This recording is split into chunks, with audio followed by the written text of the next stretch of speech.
Good morning, Wabash. Good morning, Sam. This week, speaking in Pioneer Chapel will be the 102nd Student Body President, Kyle Warbinton, with his talk entitled Time. Kyle Warbinton is a junior majoring in political science, currently serving as the 102nd Student Body President of the college. He also competes on the Wabash College golf team. His grandfather and uncle are both brothers of Wabash's Lambda Chi Alpha chapter, but Kyle is the black sheep in the family, as he chose to become a Phi Psi.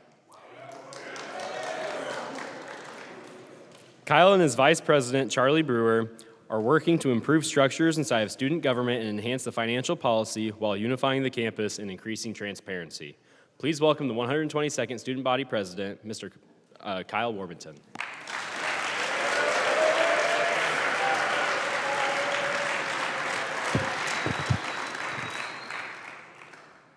Good morning, Wabash. Good morning, Kyle.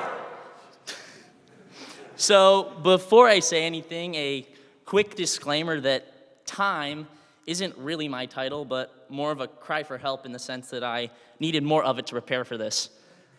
All jokes aside, I'd like to first thank the Sphinx Club and more specifically my Ryan brother Keith Owen for this opportunity, along with his fellow chapel coordinator Joe House, to allow me to speak this week. And might I also mention that I am so fortunate to have my Phi Psi family sitting in the front rows to my left and my Sphinx Club brotherhood to my right. I can't begin to explain my appreciation for both groups for showing out and support today for this wonderful tradition that we keep. When it was first brought to my attention that my topic for chapel would surround the state of the campus, I wasn't certain as to how I should approach things. The state of the campus can be subjective and personal, different for every member of the Wabash community, whether it be from the perspective of a student, faculty member, or administrator. Even students' ideas of campus vary wildly. What could a potential physics major, a wrestler, and a fraternity freshman all have in common?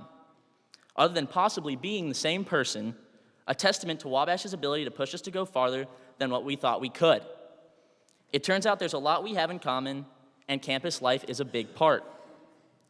I thought that examining the state of the campus in relation to time would provide a better, more accurate picture of the semester thus far, our previous years, and the greater history of the college. Let's start with the most difficult. Within these short first 8 weeks of school, we have lost a brother. Evan Hansen left us in a fashion all too familiar. Austin Wyrick, too, was an incredible, talented football player and a standout Wabash man. To those of us who were here for Austin's passing, we remember the pain of his family, his teammates, his friends, and the many lives that he deeply affected. In Evan's circumstance, the effects were the same. Evan's influence on campus life was far-reaching, and he impacted everyone he interacted with in a positive manner. He was a captain of the football team, a brother of Beta Theta Pi, and a member of the Sphinx Club, not to mention many other groups and organizations he was involved with. While Evan's passing shocked the campus, I believe that our community is more unified in the face of this tragedy than it was 2 years ago in the circumstance of Austin's passing. This year, we have faced challenges that have promoted and required our campus to stand in unity in ways that we haven't been tested before. And I'm proud to say, as a Wabash man, our community has risen to these challenges. While we have had a brother taken from us, there are also other little giants in desperate need of support from this brotherhood. Will Yank and Trace Bolger, both members of this year's senior class, are battling severe and critical health issues. While working in Washington, D.C. this summer, I had the opportunity to spend some time with Will as he too was working in the nation's capital. His motivation, drive, energy, and enthusiasm always strike me as defining characteristics that make Will seem undefeatable. I can't say that I know Trace as well as I do Will, but I know the impact that his presence has on countless people in our Wabash community and the overall impact that he has on our campus unity. His spirit for this college is unbreakable, and both of these men are truly incredible little giants. And as a campus, I'm proud to say that we stand unified behind these two brothers. Through multiple fundraising events, including a 5K and brunch at the outset of the year and Sigma Chi's Derby Days just a few weeks ago, we will have collectively managed to raise over $3,000 to help support both Will and Trace's causes.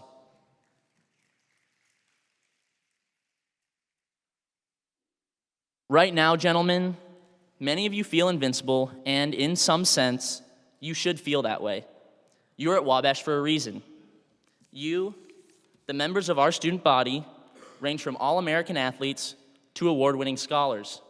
Each and every day, you work towards your futures with fervor and passion. However, never take for granted the time and opportunities you have with your study partners, teammates, fraternity brothers, independent brothers, your professors, and even fellow summer interns.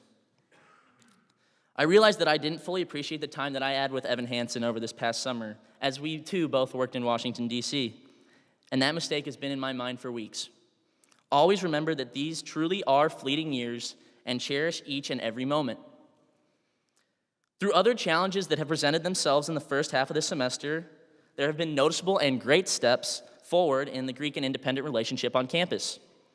For instance, and of great importance to the college, the efforts put forth by both fraternity and independent men to work in unison in solving the housing issues at the onset of the year were fantastic. The leadership and action shown by resident assistants and fraternity leaders to help fill more Greek beds throughout the first week and a half of school drastically changed the composition of the college's living units. I would be remiss not to thank Dean Mark Welch for he and his team's efforts over the summer months and into the school year with this challenge. Most importantly, on this matter, our freshmen found the places that they wanted to call home for the next 4 years. Breaking this issue down in greater detail and length, the cooperation and communication between fraternities, specifically in tackling the housing situation, was something I hadn't seen in my time at Wabash. A big thank you goes out to the president of the Interfraternity Council, Braden Slavens, and all of the houses for working together to increase the freshman Greek numbers by roughly 50% from ringing in. The Rush chairman of each house did an incredible job in selflessly working to fill not just their house, but all houses with men eager to embrace what it means to be a fraternity man here at Wabash. But this isn't the only problem we've been proactive in solving.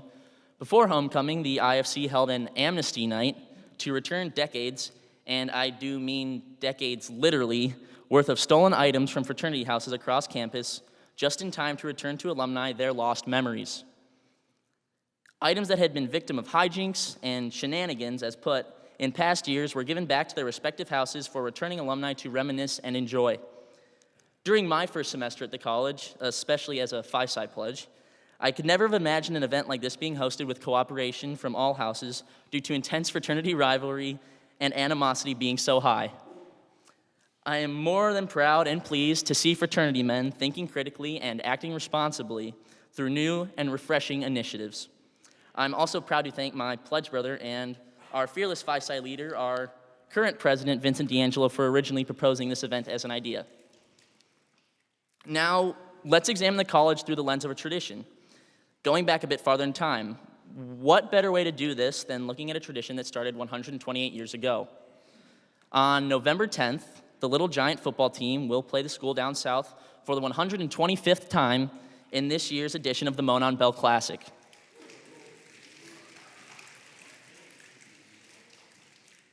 Each year, we witness the pomp and pageantry that accompanies one of the oldest college football rivalries in the country. We celebrate a game that has endured for well over a century and that has captured the hearts of the students that have attended both institutions. While we ring the bell all week leading up to the game and crazily attempt to pump up our campus unity, we should be careful not to lose track of what truly makes this a legendary game and tradition: the past history of the rivalry itself. Students no longer remember or hold dear the classic games that define the series through close contests and last-minute game-winning plays. The many attempted and even few successful heists over the Bell's time might be deemed as unacceptable today or even last year, and yet undeniably have added to and helped define the celebrations, ceremonies, and rituals we go through each year in preparation for the rivalry's next installment. I highly recommend spending time in the library and archives to go over the history of the game to further appreciate and understand the traditions before the two teams clash in November. While I still have the microphone to myself, I'd like to make a quick comment on the state of this tradition occurring right now, Thursday Chapel Talks. The Chapel Talk has been a staple of Wabash culture and traditions for so long because it is educational and unifying.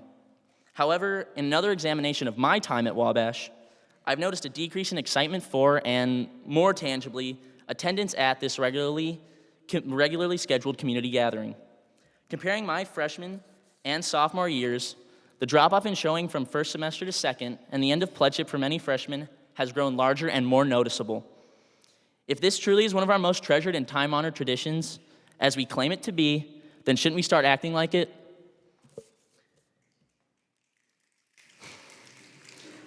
And perhaps the most important part of this presidential, now seemingly, turned tirade, I want to specifically address the freshman class in regards to their time here at Wabash. Every bit of the state of the campus and its happenings are in concerns to you, class of 2022. The college has brought in one of the largest freshman groups in recent memory, and you gentlemen have braved some challenges in your first months on campus that many graduated classes never did. You conquered and survived the uncertainty of being initially placed in a living unit that you may have disliked. There is nothing more terrifying than feeling in the wrong place, especially when leaving home. You have also witnessed and been through tragedy that you could never have experienced in such a short time at the college. While these challenges are not the only ones you will experience in your time here, as I'm sure you've already found out through your classes and probably checking your midterm grades on campus, you will also garner great accomplishments and unprecedented success.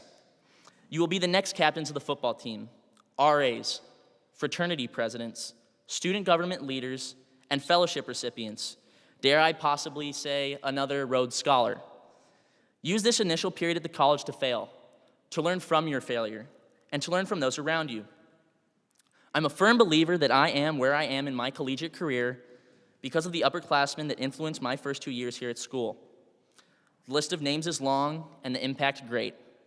To them, I'd say this: I can't thank you enough for the guidance and the leadership that you showed in welcoming me to this brotherhood and teaching me what it means to be a Wabash man, a role that I continually attempt to better myself in all the time. So, in quick summation, what is the status of our campus as we barrel towards Bell Week? We've witnessed great acts of unity in these first few weeks of this new academic year, and we've cleared challenges that seemed insurmountable. In keeping with the traditions and the fabric of our culture, we must continue to look to past times to understand, celebrate, and learn from our history. And for the new Wabash men in the class of 2022, I see great things coming from you all in your time here through the resiliency you have shown thus far. My final advice should be summed up as this. First, make the most of your immediate time with the people you surround yourself with at the college, and cultivate those relationships because you never know when they may leave you. Second, appreciate time in the sense of history, the storied traditions, and the culture of the college, including but not limited to the examples of the bell game and chapel. And finally, become conscious of the time that you have here at the college to grow and establish yourself, and learn from the leaders here that you wish to become. Thank you so much, and even in the most challenging of times, Wabash always fights.